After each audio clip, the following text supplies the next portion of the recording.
Hello, and welcome back to another episode of Haitians in Medicine, brought to you by the Speak Up Network. Today we have Mr. Christopher Estime, and Chris Estime is actually, well, he goes by Chris. So Chris is actually a healthcare administrator where he owns his own home care agency where he employs nurses, home health aides, CNAs, and physical therapists, I believe, or just those three? And LPNs. And LPNs. But now I work with physical therapists. So, Chris, let's hear your story. How did you get started? Like, where did you start at that you got here now? I started this like 3 years ago. Mm-hmm. Basically just made the decision to start it because I had some money saved up. And went ahead and moved forward with it. This was in December 2017. And from there, we started it. And here we are now. So, did you have any healthcare background? No, I had zero healthcare background. In fact, I thought that would have been a problem when we were starting up the agency when we had to go to the state. But it was not a problem. It seems to be an owner, you don't have to have any healthcare background. Oh wow! So even with all of that, did you need any experience to do it? I say yes and no. You don't need experience to actually start up a home healthcare business and actually keep going forward. But I say yes because you do. Because imagine you start a business, you have no experience on how to pay people, you have no experience on how to market, you have no experience on how to find jobs for your employees and your contractors. So how you gonna run the agency? Mm-hmm. A lot of people, they might want to start the home health care agency, and they started it, they sit down and they probably think they're there. You're not there. A lot of companies that start shut down after 2-3 years. All right, so that's why I say yes. But to actually bring the paperwork to the state and say, hey, I want to open up a home health care agency, they don't really care. They'll be like, okay, cool, and they'll let you start it. But there is one thing: you can't, as an administrator, you can't really start a home health care agency without a registered nurse. So you've got to have some licensed professional, registered nurse. You can even be a physical therapist or occupational therapist to actually they'll run the medical side of the of the thing, so that the state will ask you for that kind of information. But besides that, as the owner, you don't need any experience.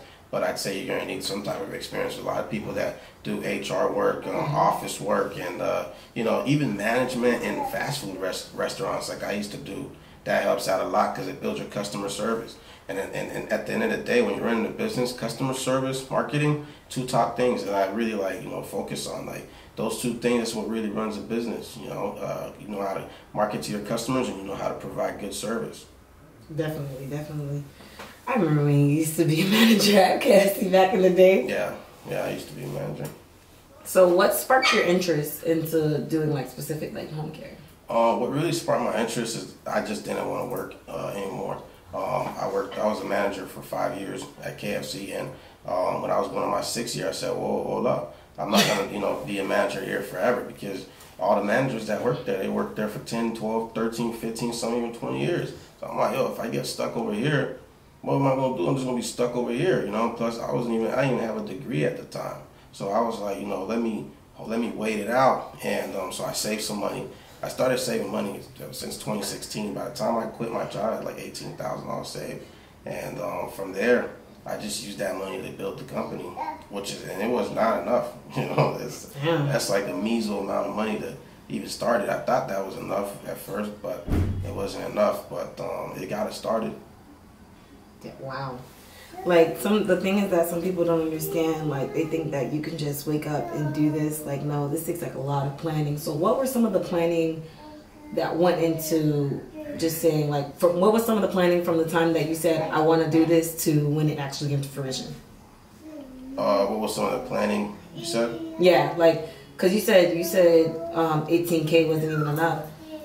You mentioned that it took 1 year to save, but I said what was some of the planning? You didn't just save the money and then that's it. What were some of the stuff that you do? What were did you have to do some research? Oh yeah. Did you have to? I think the only planning that I did was research on the internet, which doesn't provide much information. I went on Wikipedia. I researched it in different words. how do you start a home health care agency?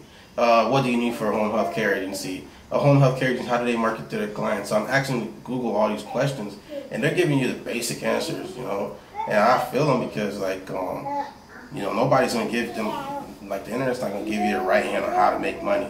You just gotta use the amount of information they give you to actually get started, and that's what I did. But there were basic information. Honestly, you wouldn't know what to do just reading from Google. You would just get an idea. Because when I used to see that stuff on the internet, I'm like, oh, okay, sweet, we got this. And then I started a home health care agency. I remember my first client, when we first started the agency, I was not even licensed in the state, right? So that was a big problem. That client, it was an insurance client, right? And we worked with this client for 4 months. He was stage 4 cancer. He was supposed to die in 30 days, but he lasted 4 months.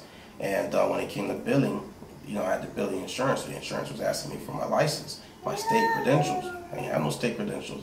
All I had was Sunbiz. You know, I went on Sunbiz, incorporated the LLC, and I thought that's all you needed based on what the Google told me I needed, right? It wasn't like that. So, you know, we got into a little obstacle, a little roadblock, but we worked out everything with the family. But like I said, that's in that instance, you know, you can't really just go by off Google. You know, you gotta find people that's in the industry that can help you. And it's not much people in the industry that wants to help you, but you know, I got lucky and I actually had somebody that was able to help me that was in the industry. So that helped me out a lot too. Yeah. So you just talked about some of your hardships. So what are some, like one of the, like you just talked about one of your roadblocks. What are some of the hardships that you had to face as someone who didn't have experience, who just jumped into this, like you just jumped right into it? Well, honestly, the whole thing was just full of hardships. It's not easy. And honestly, like, this is the first year like where you actually reap your benefits. You know, we're in our 3rd year.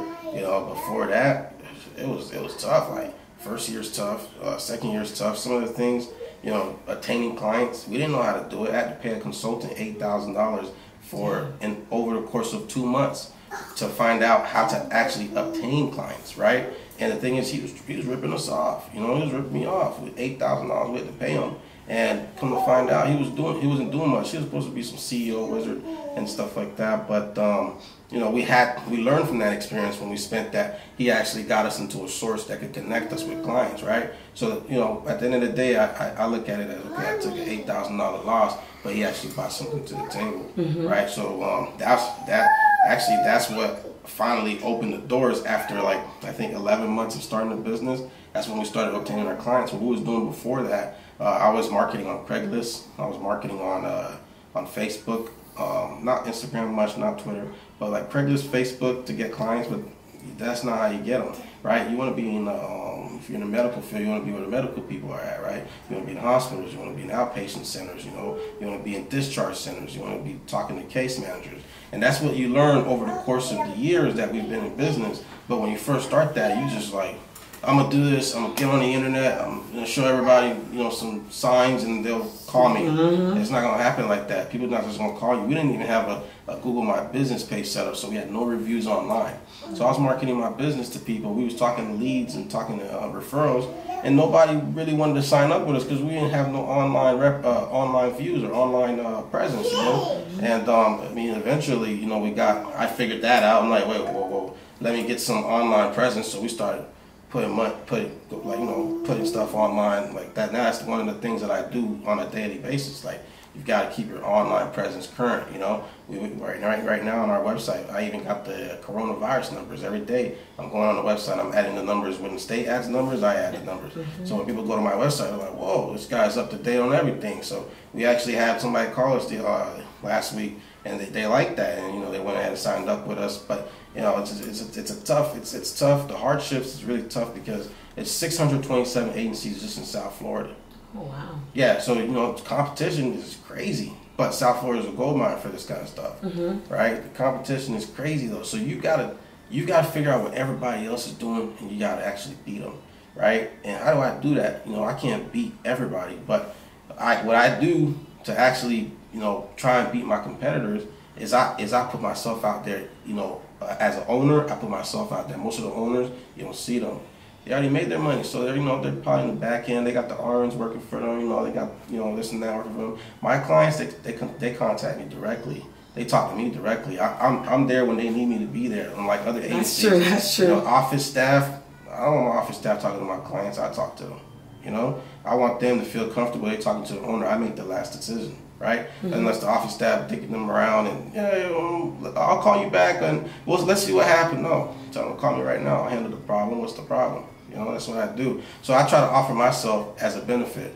And a lot of the clients, they like that, because when you're working with home health agencies, you're just working with a case manager, or you're working with office staff, and they can't help you out. The best they can do is switch out your caregiver, right? But they're not really listening. And if they're not really listening, you're not getting good service. So I try to add that. There's a couple of things I add as well. I play around with it a little bit. Like most home health agencies, they're traditional. They're doing what they were doing 10 years ago. So we on the internet, we playing around with different things, different marketing videos. If you go on my Facebook page at Care, you'll see we do a lot of different marketing videos. So we had a gym marketing video the other day, and that was a couple months ago, and it's different, and people don't like it. Like if you're a traditional home health agency, you're like, what is he doing? There's nothing about health in this video. There wasn't.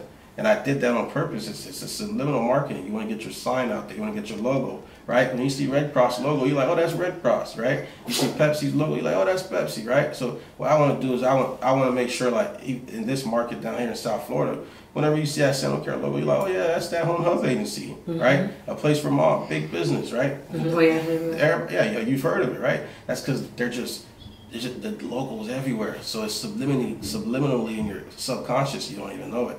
So what you got to do is you got to put these logos in people's subconscious, so when the time comes that they need the service, they're going to call you. I'm like, oh yeah, I heard of that 15, 10 years ago. Let's call them. I heard they had good service, right? So that's what we try to do. We try to play around with the marketing a little bit. We're not doing traditional stuff. People doing postcards, flyers, and stuff like that. Those are cool, but we like the internet. That's the power we got these days, and thank God I'm young and I'm able to use the internet, so I use the internet to my power with the marketing, and that helps me overcome some hardships, but it's always hard. This business is crazy, what I'm saying?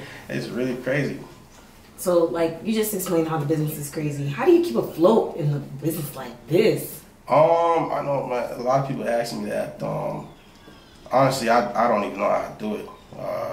I can't answer that question directly. I just try to really take things one day at a time. As the problems come, I try to tackle them on as they come. But I don't really have a specific game plan to stay afloat. I don't even think I'm afloat. I think I'm underwater every day. What are some of the challenges that you face right now? Right now, challenges. I don't think I face any real challenges. We're doing a little better now. We're doing pretty good. I'd say one of the biggest challenges really is waiting on insurance payments. Probably it. Sometimes I make sure your cash flow. You're able to maintain cash flow until that insurance check comes in, right? Sometimes you can have $30,000 out of an insurance company, so your company got to pay $30,000 before your insurance check comes out. So can you manage that? Before, when I first started, I couldn't manage that. I remember when I first started, I had like $12,000 stuck in insurance payments. That means I had to come up with $12,000 before the insurance could pay me. We didn't even know if they were going to accept us or not. So that's one of the hardships, and that's a continuing hardship even for other home care agencies that I talk to, other owners. That's a problem for them. Like, you got to make sure your private pay clients and your insurance clients match, because if you got more insurance clients than private pay, you're not going to be able to stay stable, because insurance checks don't come. They don't come the next day. They come 30 days, 60 days later. Yeah, so that's probably one of the only challenges that we face. Okay, Chris. So with all of that, and even with all the setbacks, how do you feel like this all ties into you and your Haitian community? Yeah, like I was saying, I don't really feel like I'm really like I try to keep everything equal, Like, I don't really feel like I'm really like part of the Haitian community or part of the black community, or because I work with a wide variety of people, a wide variety of people with different cultures, different backgrounds. So, you know, when I'm going into somebody's home, I try to just see them as a person and they see me as a person. The only way I can say I probably help the Haitian community is by, you know, trying to hire nurses, you know, qualified nurses that are Haitian. You know, I have a lot of these in South Florida. You have a lot of Haitian nurses, and you know, we try to provide them with jobs. But when you say tie back in, it's not really much, you know, that I'm really doing, right? Because you know, when I as an owner, I try to keep everything just neutral, just keep everything, you know, standard. I don't really see color, you know, even though everything is going on, but you just gotta try, like, because when you're a black owner, you already starting at the bottom. You start at a deficit. You know what I'm saying? So you gotta do more to attain clients. You gotta do more to attain business. So I'm already doing that. So that's what I'm just gonna continue doing, and you know, not try to see, you know, left, right, or what's going on. You know, I try to act blind to all that stuff. You know, because when you start talking politics, you start talking about colors, cultures. People don't want to do business. People do. Some people might. You know, so we try to just stay neutral with everything. Okay, I understand. So you were talking about earlier how you like just quit your job, took your life savings, and started this business. Like, how did that go? How did you have to explain that to your Haitian parents? It was kind of easy because I don't live with my parents at that time. I was already staying by myself. Okay. So I'd have to face them. You know, like you just had to tell them over the phone, and they you know, the one thing about it, like my dad, me and my dad won't talk much. But like he always give me this kind of energy, like he trusts what I'm doing, right? My mom, she's a crazy one. She talk a lot, so she was going crazy. She's like, oh my God, and I had no job for 6 months. I had no job trying to start this company, right? And we were just trying to start to see what was going on. So when I told my dad, he was just like, you sure it's what you want to do? I was like, I don't know what I want to do, but this is the right step. And he was just like, okay, I know you got it. And I'm like, okay, sure, all right, let's do it. So, you know, that was easy. My mom, she went crazy. Oh, you know, she going crazy about it. So, you know. They always remember, every time you just want to do something that they don't want you doing, they always refer back to their journey. Like, hey, I did all this to come here. How you just gonna quit school like this? You know, even now, like, my mom still be thinking this is crazy. She's like, why don't you just go get a job? Because, you know, I be so busy. She called me like, Mom, I'll call you back. Oh, you always gonna call me back. I'm like, I'm busy, I'm working. So she thinks this lifestyle is not regular, right? You know, she's like, you need to go work, you know, job, go work 10 to 2, whatever, you know, whatever hours are, go back home so you don't have to worry about nothing. Because I work home, I'm at home, like late night. Remember that one night, called you at 11? I work until all my jobs are staffed, right? I can't go to sleep till my jobs are staffed. So that night I couldn't go to sleep till my jobs are staffed, you know? Yeah. So Chris called me at 11 o'clock at night, dead asleep, talking about, hey, can you go see this cloud? I was like, what? Yeah, that happens every day. So, you know, it's like, she thinks that's crazy. My dad, like, he never really, like, congratulated me or nothing like that, but my mom had told me, 2 or 3 weeks ago, she was talking on the phone, and my dad, he works a tough job, right? I haven't made enough money to retire my peoples yet, right? So, they still working, you know, their tough jobs. My mom's job is a little bit easier. My dad, he works with he drives those big yellow trucks and moves the sand and stuff like that. Oh yeah, big dirts and stuff. So it's like construction, but not really construction, because he can actually do it for different fields and stuff. So that's what he does, and he was working so hard. A couple of weeks ago, he was on the phone with my mom, and he told my mom, he was like, I'm so happy my son don't have to work with people, and he's his own boss.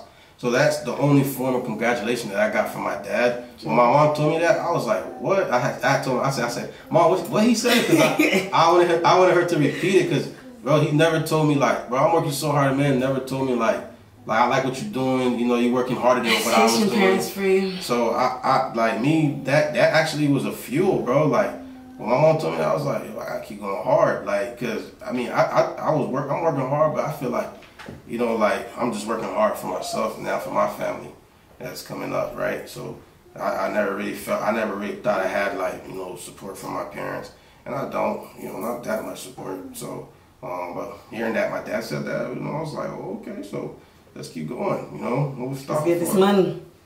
Yeah.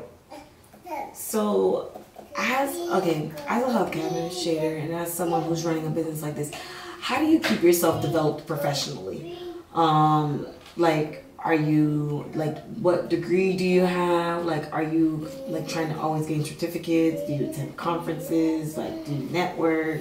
In terms of professional appearance, I try to maintain a professional appearance no matter what. You know, when I even on Saturdays, Sundays, when I go out, like, you know, at one time we linked up on a Sunday, I was well dressed, right? I prefer to go out in the public with my shirt tucked in, even if it's just a shirt or a dress shirt. I like that feeling of just being able to wear those comfortable clothes and just going out into the public. I used to do a lot of networking before Corona. I used to do a lot of networking and talking to people. But I do try to talk to people in different businesses, different people in different areas. Not only my business, but I like to see what other people are doing, right? And thank God I work, one of my offices is in a building where a lot of businesses are in that building, so I try to network with a lot of people there, you know, and professionally wise, so that's what I do. School wise, believe it or not, I don't have a bachelor's degree, right? I got like 113 credits at FAU. You know, I'm supposed to graduate any time, you know, but I just started going back to school to try and get my bachelor's. So I'm gonna do that. I didn't really need it. I'm a public management major, so I had switched my major in 2015. I used to be a computer science major, so I used to code. You know, I used to code a lot: Java code, C++. Those are my two things. I still can code. I can read code, right? But I'm not, you know, probably not that good at coding no more because I haven't done it so long. But when I transferred from Florida Memorial to Florida Atlantic, the coding was superior. I was like, whoa, they weren't teaching me nothing back then. I come to Florida Atlantic, they teaching me.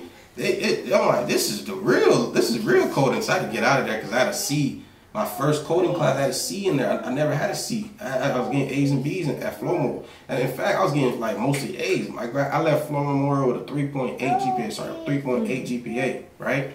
So I come to Florida Memorial, my first semester, I'm getting like C's, C pluses, like I think I even had a D. I was like, whoa, this is tough. I had to get out of there. I'm like, yo, who's my advisor in this place? I gotta get out of there. And this is my first semester at Florida Atlantic. So I'm like, I gotta talk to somebody, you know, that can get me out of here. So I finally did that. I started sending emails to the financial aid advisor. I'm like, I know this ain't your department, but get me out of this degree. You know, I want to go do something else. So I remember when I was setting up with, I sat down with somebody, a dean or something. You know, those people, you never really know who they are. They tell you their title, their name so quick, you just gotta try and remember, right? They never introduce themselves twice. So I sat down with the guy. He was like, what do you really want to do? I said, I'm not gonna lie to you. I thought I wanted to be a computer programmer. But now I want to do anything that don't got math in it. And so he started looking at the degrees that don't have math. He sat down with me. He was like, yo, let me see what degrees don't got math for you. I'm like, let me tell you something. I don't want to do any math at all. He was like, you know, you got to do a little bit of math. So he found me on public management, public safety, criminal justice. I was like, see, these 3 degrees, they're pretty good on, you know, not that much math. You stop at statistics.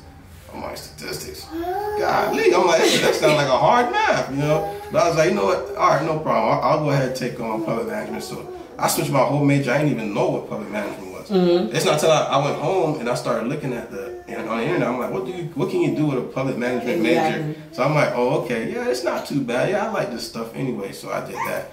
And, you know, my last math that I took at Florida Atlantic was statistics.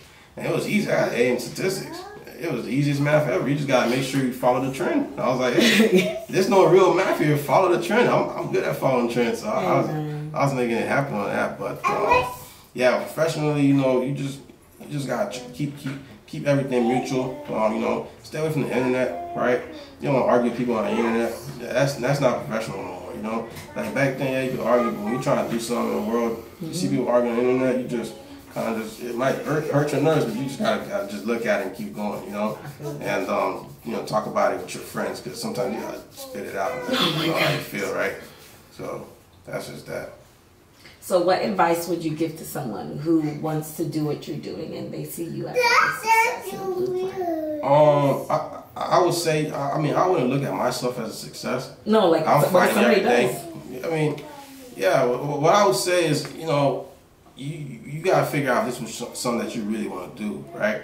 Because this is a field, you know, you don't want to just jump in it. It's gotta be something you really want to do, Because if you really want to do this, then when you get in and you start seeing the everyday challenges, you're gonna know how to fight. You're gonna know how to get through it, where to get through. You see the bigger vision, you're gonna know how to do it, right? But if this is something you just like want to get in just for monetary gains, don't even jump in, right? You want to make a difference in the community, go ahead and jump in. You know what you know how to actually keep yourself calm and collected, even when everything else is storming around you. Get in. Right? That's what I would tell you to do. But if it's just like, oh, dang, that's another route to make money quick. Yeah, okay. 3 years in. Yeah. You're not gonna make no money that quick. You know what I'm saying? Like first year in business, I made $44,000. That was net profit. That was gross profit, right? That's all the money we made the first year, $44,000, which wasn't bad at the time because when I was running KFC as a manager, I'm making $30,000 a year. So I'm like, damn, first year in business, I made $44,000. I didn't really net it, that's not the net profit, but I was like, I could do this, right? So your first year, you're not gonna make no money. Second year was better, but it's still tough. So this year was very promising, but we had this corona stuff tremendously stop growth. So we're trying to come back from that right now, but your heart gotta be really into it. I don't even know if my heart's really into it, but I know what I want to do, so I keep going. I keep moving forward, and I like really helping people out. There's some really sick people out there. Some really sick. Oh yeah. I'm not talking about mindset. I'm talking about physically. No, yeah, definitely. That needs help, and then they look for you to get somebody there to help them out, right? So you gotta be able to help those people out. And a lot of my clients, they treat me with respect. They treat me with respect. They don't talk to you because you're like the white man. Yeah, a lot of my clients do.